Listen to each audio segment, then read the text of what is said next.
സല്ലല്ലാഹു അലൈഹി വസല്ലം പറഞ്ഞു, മുഅ്മിനിന്റെ കാര്യം അത്ഭുതമല്ലേ. അവൻ സുബ്ഹിയായാൽ അവൻ രാത്രിയെ കുറിച്ച് ചിന്തിക്കും. രാത്രിയിൽ കിട്ടിയ അനുഗ്രഹങ്ങൾ റബ്ബിന്റെ മുന്നിൽ പങ്കുവെച്ച് പകലിൽ ലഭിക്കാവുന്ന അനുഗ്രഹങ്ങൾ റബ്ബിനോട് ചോദിച്ചു വാങ്ങും. പകലിൽ സംഭവിച്ചു പോകാവുന്ന പ്രയാസങ്ങളെ തൊട്ട് അവൻ കാവൽ തേടും. സൂര്യൻ അസ്തമിക്കുമ്പോഴും മുഅ്മിൻ അങ്ങനെ ചെയ്യുക. പടച്ചോനെ, പകല് കഴിഞ്ഞുപോയി, ഞങ്ങൾക്ക് കഴിഞ്ഞു പോയതൊക്കെ നീ പൊരുത്തപ്പെട്ടു തരണം. വരുന്ന ഈ രാത്രിയിൽ നിന്റെ കാവൽ നൽകണം. ഇശാഇൽ അല്ലാഹുമ്മ ഹഫദ്നാ ഫീ ദുൽമത്തിൽ ലൈലി കമാ ഹഫദ്തനാ ഫീ ദൗഇൻ നഹാർ.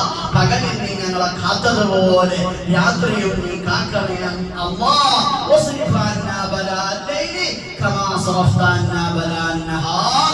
പകലിൽ നീ ഞങ്ങളെ ആരോഗ്യത്തോടുകൂടെ ഒരു അപകടത്തിലും പെടുത്താതെ ഞങ്ങളെ നീ സംരക്ഷിച്ചതുപോലെ ഈ രാത്രിയും നീ ഞങ്ങളെ സംരക്ഷിക്കണേ. മുഅ്മിൻ അങ്ങനെ രാവിലെ ആവുമ്പോ രാത്രിയെ കുറിച്ച് ചിന്തിക്കും, രാത്രിയാവുമ്പോ പകലിനെ കുറിച്ച് ചിന്തിക്കും.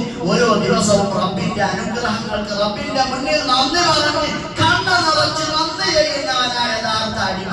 ഒരു വെള്ളിയാഴ്ച വരുമ്പോ കഴിഞ്ഞ വെള്ളിയാഴ്ച മുതൽ ഈ വെള്ളിയാഴ്ച വരെ ചെയ്തു പോയത് അവൻ പൊറുക്കലിനെ തേടും.